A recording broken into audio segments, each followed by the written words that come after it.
Hi everyone, Melissa here. We are taking a little bit of a break, but we thought we would share an old episode that everybody seems to love. So I hope you enjoy this re-airing of one of our favorite topics, how to write about difficult stuff. Enjoy.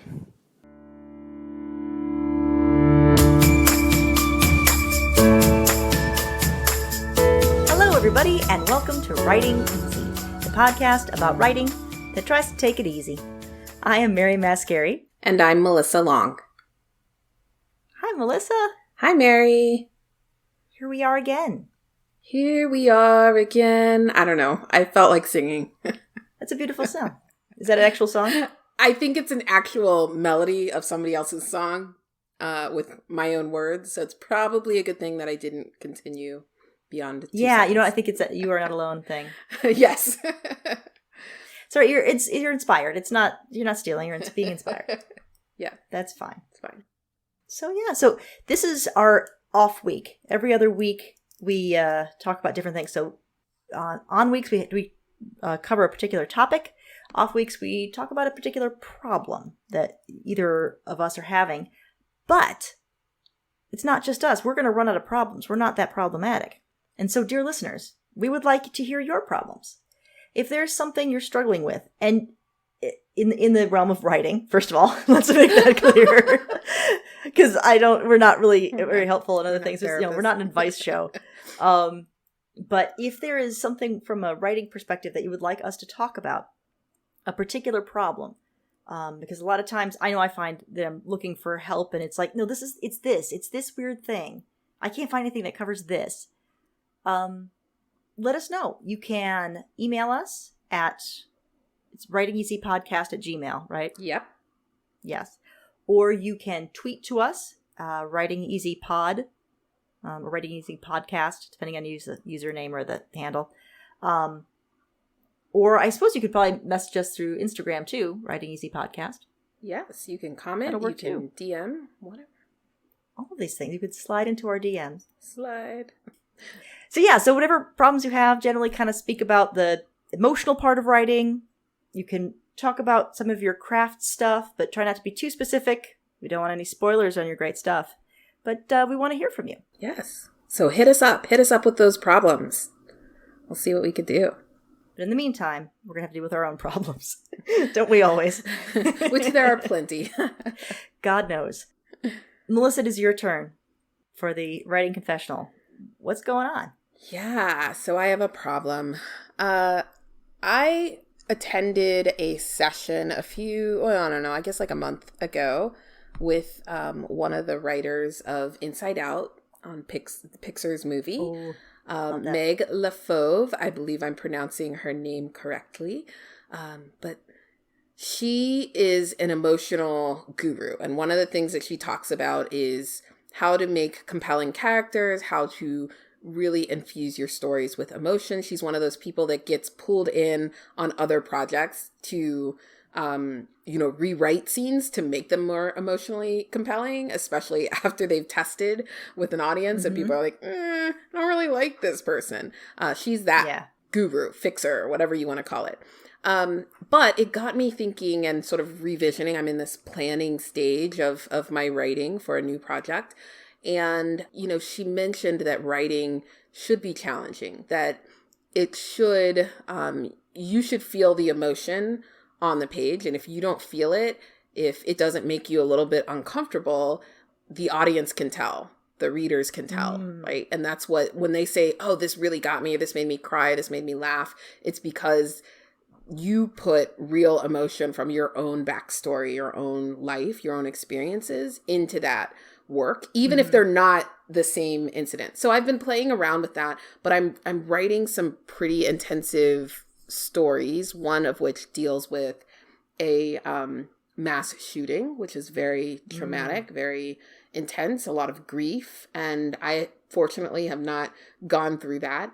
But I found in both researching, outlining, and writing the scenes, it is incredibly draining, right? And emotionally and physically draining to be in that space for an extended period of time, enough to complete, the scenes or the project. And so I'm just struggling. And like, how do I disconnect from that once I've written my work? How do I recharge? How do I not be depressed or anxious or suicide? Like, how do I focus and recharge myself as a writer so that I can continue to give my all when I'm actually engaging in the work? The thought that first came to my mind was my previous creative background, which was acting. That's what I trained as an actor in college and things like that. And in acting, a lot of times you have to use your own emotion. Now, there's that famous story between Laurence Olivier and Dustin Hoffman in Marathon Man, where they were doing different takes of the scenes, and Dustin Hoffman was doing all this work to get himself in the right emotional place, because it's an emotional scene. It's the tooth torture scene. It's like, holy cow. And so every take, Dustin Hoffman had to take some time to really get himself there. And then the famous quote is that Laurence Olivier said to him, like, why don't you try acting, dear boy? And I think that just highlights the difference between different styles, right? Some people use yourself. And I know I trained to do that. I did some amazing Meisner technique stuff where you dredge up your own stuff and it takes you to some amazing places, but it's exhausting. Or some people just pretend and it's fine. It's different styles. But one of the things we did talk about is, okay, yeah, you're doing these performances and they're tough, especially in theater. Like if you're doing a really intense play, you're doing it every night over and over. And the 50th one has to be as fresh as the first one. And how do you do that without going crazy? And, there are healthy ways of doing it and unhealthy ways of doing it. Unhealthy ways, usually, obviously, drugs and alcohol are not the best places to go. Anything where you're trying to suppress it too hard. Helpful things are more like, going out, be with your friends, consume something a little more positive. But a lot of times what you find is that it's very therapeutic. You're dealing with this stuff and it makes you feel like you can handle it a little better, right? It's almost as if you go through the trying times and you come through it and you do a little better. So I guess maybe don't be afraid of it. Yeah. I don't know. What do you think? Yeah, that's what I feel like that's what a lot of other creatives have said in terms of like, embrace it, don't hold back because you're afraid of going there, which I think is very important. I tend to believe that a lot of writers, a lot of actors and entertainers in general, artists in general are like empaths, right? Like that they are, that we experience the emotion and pain and trauma and joy of others. And that's what allows us to create these amazing, authentic and powerful stories and representations of emotion. That's what art is. So like, yes, you have to go there. I don't know. Like I have been trying to watch really funny things. Like there's certain things that I'm like, I cannot watch this on TV. Like, or like I take an hour before I actually get ready to wind down and I have to like watch a sitcom or watch reality TV. I have to watch something that is going to completely disconnect me from where I've been for the last few hours, and not get so consumed, especially when I'm doing the research, because it's not just the writing, but like reading like stories and articles and like knowing that this is based in truth, things that are happening right now, like that can be really, really depressing. And when you're writing the story, it's pretend you have control over it. You can separate yourself. But yeah, you're reading about this horrible stuff.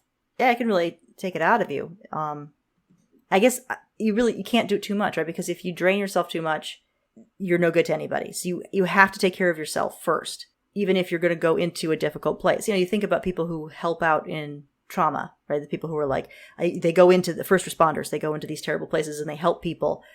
They deal with fatigue as well, and they have to stop and take care of themselves. Otherwise, they can't take care of the people they need to help. So you're kind of your own first responder. Just take care of yourself. Yeah, I need to put that like on the wall, like your own first responder. You are the first responder. Take care of yourself. Because it's really easy to get sucked in, or especially when I'm used to like writing a lot. And like, if I'm writing something that is not as I wouldn't say emotionally compelling, but something that is not as upsetting. Yes, this is, true tragedy stuff.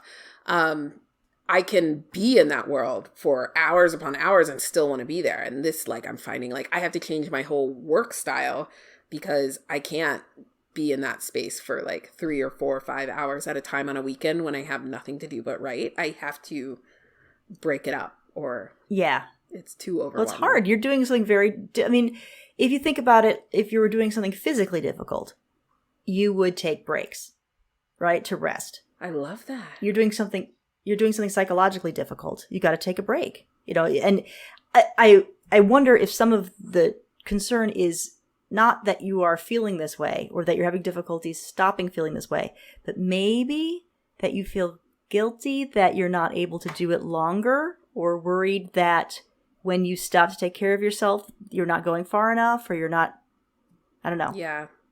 No, I think that is my aha moment right there. That is, because I think that is what's happening. I think there's a certain amount of guilt for knowing that I can walk away. Yeah. From this, and like have my distance and recharge when there are people out there who can't. This is their life and their everyday. And then also, wanting to give my all, but also knowing like again, you got to put your air mask on first. You got to like take care of yourself first before to do justice to this work. And I love the idea of thinking about it in terms of something. I love the idea of thinking about it in terms of something physical, because that's, I think we should leave it in there. Yeah, my dog, Hank is very upset about this. I know, it's such an upsetting topic. I know, it is. Hold on, I'm going to pick him out.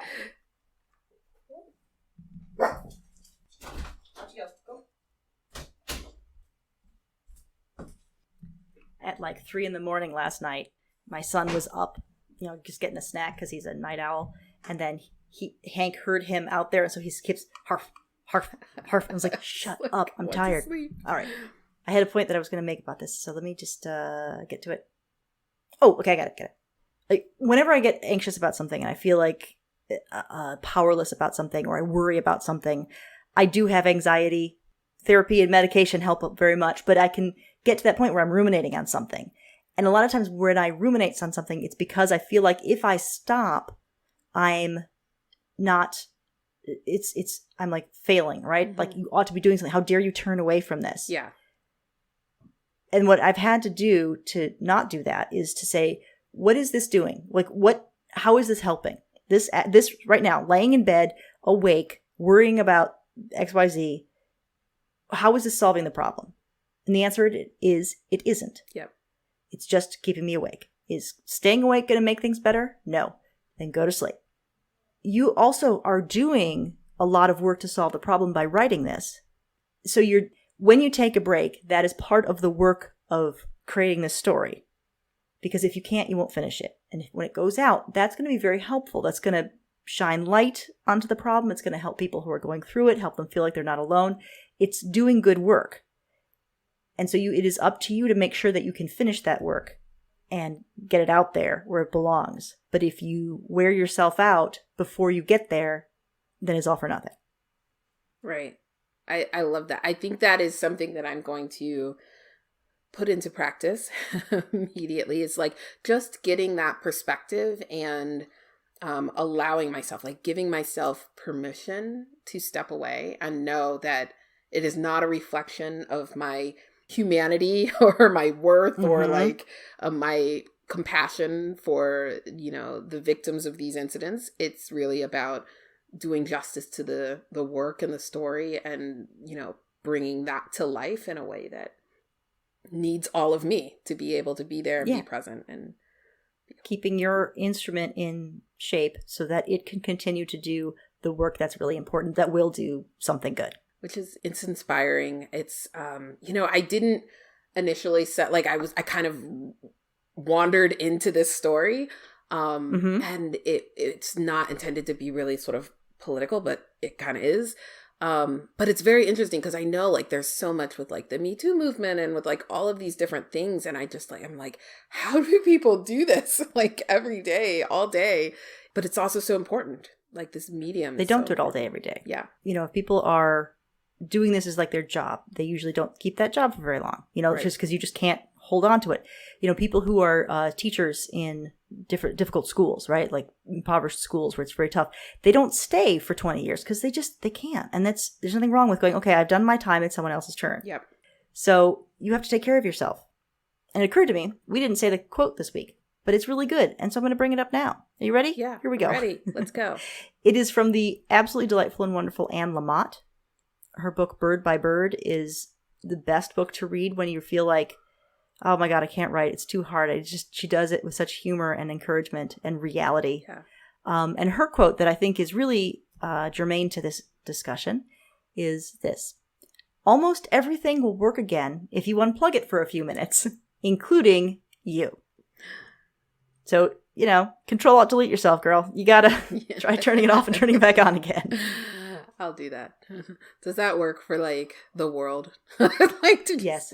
It works for a lot of things. I love it. I love her though. Her book is amazing. God. So maybe I need to reread that. It's one that comes out every once in a while. I'm like, okay, time to pull this one out and read it again. Reset. Because when I start to read it, then I feel like writing. I get excited to write. Yeah. That's important. All right. Well, this was helpful. I feel like I'm so glad. This little therapy session a little for you. mini this therapy is wonderful. session. And so writers out there, our listeners, first of all, we'd love to hear from you about your own coping strategies for this. Do you write difficult material, and what do you do to keep from going insane? Or if you work in a challenging field, if you're also a paramedic or a EMT or ER nurse or something, or ER doctor, what do you do? We'd love to hear about that. So use our Twitter, use our Instagram. Tell us. We'd love to hear from it. I think that's pretty much going to do it for the day, huh? I think that's it. All right, guys. Remember, just keep writing. Everything's going to be okay. Writing is hard. So take it easy. I'm still not sure about that catchphrase. It's great. That's great. Okay. I am Mary Mascari. And I'm Melissa Long. Bye, everybody. Bye.